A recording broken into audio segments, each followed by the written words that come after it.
वालेकुम स्टूडेंट, उम्मीद है कि आप लोग खैरियत से होंगे। I am Salman Ehsan, welcome to my YouTube channel perfect solution. बेटा, इस वीडियो के अंदर मैं चैप्टर नंबर 3 के एमसीक्यूज करवाऊंगा। ठीक है, तो ये आपको पता है कि ये चैप्टर नंबर 3 की पार्ट नंबर 1 है, तो लिहाजा जो एमसीक्यूज पास पेपर में जो आए हुए हैं उनके अंदर जो मोस्ट इंपोर्टेंट कॉन्सेप्ट और फार्मूलाज हैं वो इस सीरीज के अंदर आपको मैं करवाऊंगा। ठीक है बेटा, तो चलें जी स्टार्ट करते हैं। तो सबसे पहली बात यह है कि इस वीडियो के अंदर जो भी चीजें मैं आपको पढ़ाऊं और फार्मूला और एमसीक्यूज जो भी समझाऊं वो आपको याद कर लेना है, ताकि जब हम अगले पार्ट के अंदर अगली वीडियो के अंदर जो इनके एमसीक्यूज करेंगे तो वो आपको जब एक बार देखें तो उसी वक्त आपको याद कर लें, ताकि बार बार वीडियो देखने या बार बार प्रैक्टिस करके अपना टाइम जाया करने की जरूरत ना पड़े। तो लिहाजा पहले पार्ट को देखें, एमसीक्यूज याद कर लें, उसके बाद अगला पार्ट देखें, वो एमसीक्यूज को उसी वक्त याद करें। ठीक है, ताकि आपका टाइम भी बचे और आप अच्छी से अच्छी तैयारी कर सकें। चलें जी, चैप्टर नंबर 3 है सेकंड ईयर का, the general equation of a straight line. अच्छा जी, इंपॉर्टेंट फार्मूला फॉर एमसीक्यूज करेंगे इस वीडियो के अंदर। तो हम स्टार्ट करते हैं। सबसे पहले जो हमें दिया गया है वो क्या है, सबसे पहले जो चीज हमें पढ़नी है वो पढ़नी है कि बेटा एक लाइन है, ठीक है, इस लाइन की आपको क्या दे दी जाए, इक्वेशन दे दी जाए। ठीक है, तो जनरल इक्वेशन मैंने दे दी है A X plus B Y plus C is equal to 0। तो एक्स के साथ ए, बी के साथ वाई और प्लस सी यानी कि कोई constant number is equal to 0 है। ये एक जनरल इक्वेशन है। तो लिहाजा मैंने क्या किया, जब भी आपको किसी लाइन की इक्वेशन दे दी जाए और कहें कि इसका स्लोप मालूम करके बताओ, तो आपने हमेशा ये वाला फॉर्मूला यूज करना है स्लोप निकालने के लिए। क्या, m is equal to minus A upon b. ठीक है बेटा, तो सिंपल स्लोप इस तरीके से निकल के आ जाएगा। तो फार्मूला क्या है, स्लोप कब यूज करेंगे, जब आपको एक लाइन की इक्वेशन दे दी जाए तो स्लोप का फार्मूला यूज करेंगे a is equal to minus A upon B. A और बी बेसिकली क्या है, ए एक x के साथ जो नंबर लिखा होगा वो a होगा और y के साथ जो नंबर लिखा होगा वो b होगा। सिंपल आपने उनको लिख देना है और आपका आंसर आपके सामने होगा। चलें जी, एक तो हो गई ये वाली बात। अब इसके बाद दूसरी चीज जो है टॉपिक है वो ये है कि जब आपको दो लाइन दे दी जाए, ठीक है, तो एक लाइन मिसाल के तौर पे एक लाइन है, उसको L1 कह दिया है, उसकी इक्वेशन जनरल फॉर्म मैंने ये दे दी है, और एक दूसरी लाइन है L2। ठीक है, अब उसकी इक्वेशन के जो x के साथ लिखा उसको A2 कह दिया, y के साथ जो लिखा है B2 कह दिया, और जो कोफिशिएंट होगा उसको C2 कह दिया। बेसिकली आपको जब दो इक्वेशन दे दी जाए, अब उनकी मैंने जनरल फॉर्म्स लिख दी है। ठीक है, x के साथ A1, y के साथ B1 और C।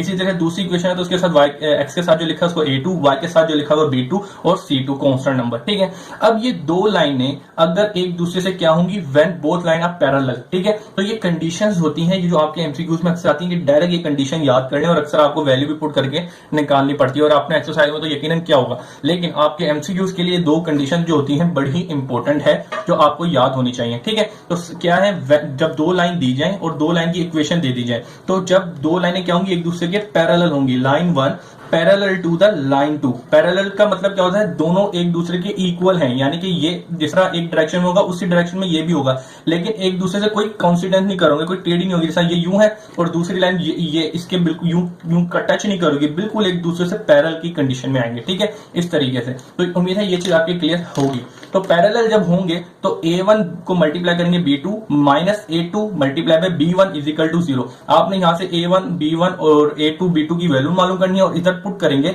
तो इज इक्वल टू 0 आ रहा होगा। फिलहाल आपको ये कंडीशन जरूर याद होनी चाहिए, क्योंकि एमसीक्यूज में डायरेक्ट ये कंडीशन भी आ जाती है। ठीक है बेटा, फिर इसके बाद क्या होता है, जब आपको दो लाइन की इक्वेशन दे दी जाए तो ये दो लाइनों क्या हो, व्हेन बोथ परपेंडिकुलर। परपेंडिकुलर का मतलब क्या होता है, एक लाइन L1 और दूसरी लाइन क्या होगी, उसके परपेंडिकुलर होगी L2। ठीक है, ये परपेंडिकुलर कंडीशन बना रही हैं। ठीक है जी, परपेंडिकुलर का मतलब होता है 90 का एंगल बना रही हो। तो जब ये दो लाइनें एक दूसरे से परपेंडिकुलर होंगी तो A1 multiply by A2 plus B1 multiply by B2 is equal to 0। तो A1 B1 A2 B2 की वैल्यू निकालेंगे, इधर पुट करेंगे तो सम करेंगे, इज इक्वल टू 0 आना चाहिए। आपको ये बात पता होगी। और दूसरी चीज, ये एमसीक्यूज के अंदर एक कंडीशन भी आती है, क्या क्या दो लाइन की इक्वेशन है वो एक दूसरे से क्या है, परपेंडिकुलर है, तो क्या होगा वहां पे A1 multiply by A2 plus B1 multiply by B2 is equal to 0 आएगा। तो लिहाजा फिलहाल इस टॉपिक के अंदर सिर्फ ये दो कंडीशन याद होनी चाहिए। कब दो लाइन एक दूसरे से पैरेलल होंगी तो A1 multiply by B2 minus A2 multiply by B1 is equal to 0। और जब दो लाइनें एक दूसरे से क्या हो, 90 का एंगल बना रही हो या परपेंडिकुलर हो, तो क्या कंडीशन होगी, A1 into B2 plus B1 multiply by B2 is equal to 0। ठीक है बेटा, यहाँ पे ये वाली बात हो गई है। अच्छा जी, यहाँ पे ये टॉपिक खत्म होता है। इसके बाद हम आते हैं यहाँ पर। अब यहाँ पे क्या है, कॉनकोरेंट बोल दें या कॉनकोरेंसी बोल दें, ठीक है, बात एक ही है। तो यहाँ पे जो बात आपको पता होनी चाहिए वो क्या है, डेफिनेशन, क्योंकि ये 3-4 बार आपके 10 ईयर के अंदर एमसीक्यूज आया हुआ है, तो ये डेफिनेशन याद होनी चाहिए कॉनकोरेंट की। इफ टू और more straight line meet at a one point, ठीक है, then is said to be it a concurrent. ठीक है, कॉनकोरेंट, और इस कंडीशन को कॉनकोरेंसी कहते हैं। बेसिकली इस डेफिनेशन का मतलब ये है कि एक लाइन ये लाइन 1 है, एक दूसरी लाइन है L2 है और ये तीसरी लाइन है, ठीक है, इसको मैंने L3 कह दिया। जब देखें एक ये तीनों डिफरेंट लाइनें हैं, L1, L2 और L3 एक ही पॉइंट से मिल रही हैं, गुजर रही हैं, तो इस चीज को मैं कहूंगा ये क्या है, कॉनकरेंट है, ठीक है। ये कौन सी कंडीशन है, कॉनकरेंसी कंडीशन है, और इसको नाम दूंगा कॉनकरेंट हो रही है तीनों लाइनें। क्या कि जब तीन लाइनें एक ही पॉइंट पे मिल रही हो इन्हें कॉनकरेंट कहते हैं, और इनकी डेफिनेशन ये है जो आपको याद होनी चाहिए क्योंकि एमसीक्यूज में आती हैं, ठीक है बेटा। चलें जी, अब इसके बाद एक और, अब ये टॉपिक खत्म हुआ है, इसके बाद जो अगला टॉपिक पढ़ना है वो है एरिया ऑफ ट्राइंगल। अच्छा जी, जब आपको एक ट्राइंगल दे दिया जाए, ठीक है बेटा, ये है एक ट्राइंगल, अब इसमें इसको ए कह दिया, ये बी कह दिया और ये सी कह दिया, ठीक है बेटा। ये 3 पॉइंट ए बी सी दे दिए ट्राइंगल के। ए पॉइंट को x1 y1 कहूंगा, बी पॉइंट के x2 y2 कह दूंगा और सी पॉइंट को x3 y3 कह दूंगा, ठीक है। ये सिंपल आपको दिए जाएंगे y3। अब आपने ये जनरल फार्मूला जो आपको याद होना चाहिए कि एरिया ऑफ ट्राइंगल मालूम करना हो तो हाफ मल्टीप्लाई बाय डिटरमिनेंट निकाल लें, x1 y1 x2 y2 x3 y3 और ये 1 1 की सीधे से डिटरमिनेंट सोल्व करना, सिंपल आप एरिया ऑफ ट्राइंगल मालूम कर लेंगे। एमसीक्यू में आपके पास ये चीज भी आई है कि ये 3 पॉइंट दे देंगे और एरिया ऑफ ट्राइंगल मालूम करके देना है, ठीक है बेटा।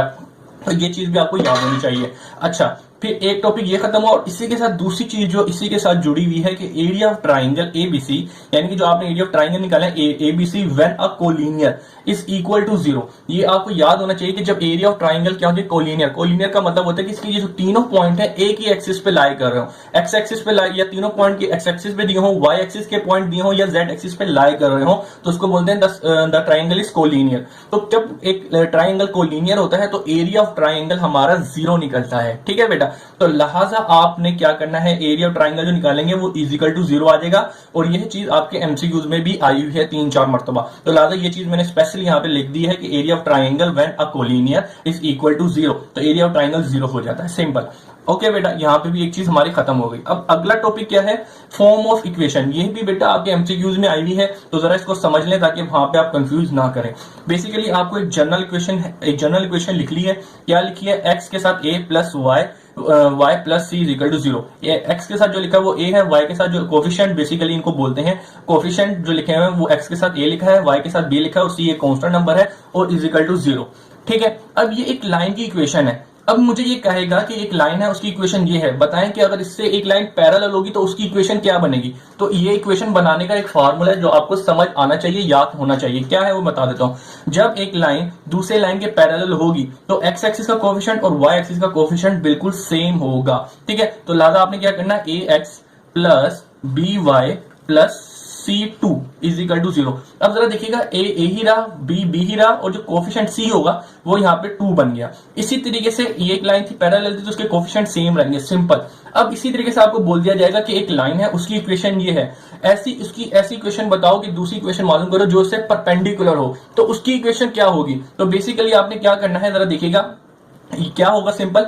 जो x का जो कोफिशिएंट है वो y का बन जाएगा और जो y का कोफिशिएंट है वो a के साथ बन जाएगा, लेकिन साइन चेंज हो जाएगा बेसिकली बीच में। जरा देखें कैसे होगा, मैं आपको बताता हूं। bx प्लस माइनस आएगा बीच में, ay plus C2 is equal to 0, simple. जरा देखिएगा, एक लाइन हो उसकी दूसरी लाइन इक्वेशन जो हो उससे परपेंडिकुलर हो तो उसकी लाइन की इक्वेशन जो बनेगी वो क्या बनेगी। जरा देखिएगा, जो y के साथ लिखा था वो x के साथ लिख दिया, जो x के साथ लिखा था वो y के साथ लिख दिया, लेकिन उसका साइन चेंज कर दिया, माइनस कर दिया, ठीक है। और c जो था वो कोफिशिएंट होगा, मिसाल के तौर पर अगर यहाँ पे 10 लिखा होगा तो यहाँ पे 2 3 या कुछ भी लिखा हो सकता है, यानी कि कांस्टेंट नंबर डिफरेंट होगा। यहाँ पे जो आपको बात समझ आनी चाहिए, एक लाइन हो उसके पैरेलल जो एक इक्वेशन होगी उसकी a और b की जो कोफिशिएंट होंगे वो सेम होंगे, लेकिन एक लाइन है उससे परपेंडिकुलर हो तो उस लाइन की जो इक्वेशन बनेगी वो क्या बनेगी कि एक्स एक्सिस का जो कोफिशिएंट होगा वो y के साथ बन जाएगा साइन चेंज कर, और जो y का जो कोफिशिएंट होगा वो x के साथ लिखा जाएगा, और c तो यकीनन कुछ ना कुछ होगा। इंशाल्लाह जब हम एमसीक्यूज में करेंगे ये चीज तो आपको ज्यादा अच्छे तरीके से समझ आएगा, लेकिन यहाँ पे बस ये कंडीशन आपको याद होनी चाहिए, ठीक है बेटा। चलें जी, अब हम आगे चलते हैं। लोगों ने क्या करना है कि हमें, ये आपने पढ़ा भी होगा चैप्टर नंबर 3 के अंदर, कि हमें एक्स इंटरसेप्ट मालूम करना है, वाई इंटरसेप्ट मालूम करके बताओ। क्योंकि अक्सर ये चीज एक छोटी सी चीज है और एमसीक्यूज में भी आई हुई है, लेकिन अक्सर सर छुटवा देते हैं। अगर आपने पढ़ा तो वेल डन है, अगर नहीं पढ़ा तो कोई मसला नहीं है, क्योंकि मैं आपको समझा देता हूँ।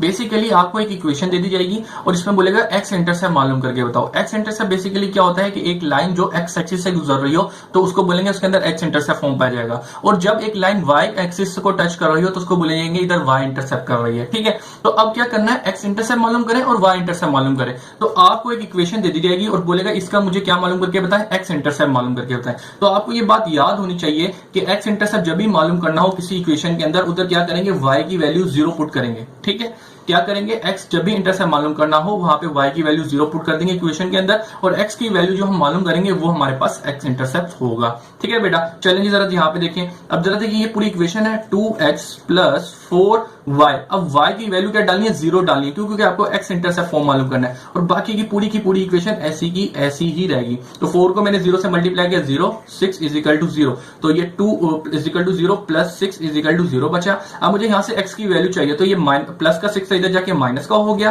ठीक है, अब ये मल्टीप्लाई और इधर जाके डिवाइड हो जाएगा, तो ये क्या हो जाएगा, सिंपल। तो ये मैंने काटा तो x की वैल्यू क्या निकल गई, -3 आ गई। ठीक है बेटा, उम्मीद है कि ये जो x की वैल्यू निकाली यही बेसिकली x इंटरसेप्ट है। ठीक है, उम्मीद है ये चीज आपकी क्लियर हो गई होगी। इसी तरीके से जब आपको बोल दिया जाए कि बेटा मुझे बोल दिया जाए कि y इंटरसेप्ट मालूम करो, क्योंकि ये चीज आपके पास एमसीक्यूज में आई भी है, तो आप इसको जरा गौर से समझें कि जब आपको बोल दिया जाए y इंटरसेप्ट मालूम करके बताओ इस इक्वेशन का, तो यहाँ पे आपने x की वैल्यू क्या कर देनी है, इज इक्वल टू 0 पुट कर देनी है। ठीक है, तो आपने x is equal to 0 put कर देना इस इक्वेशन के अंदर। चले यहाँ पुट करते हैं और y इंटरसेप्ट मालूम करते हैं। x क्या लिखा हुआ है, 0, तो आपने 0 लिख दिया, plus 4y plus c is equal to 0। ठीक है, अब जरा देखिए 0 से मल्टीप्लाई है, 0 आया, plus 4y plus 6 is equal to 0।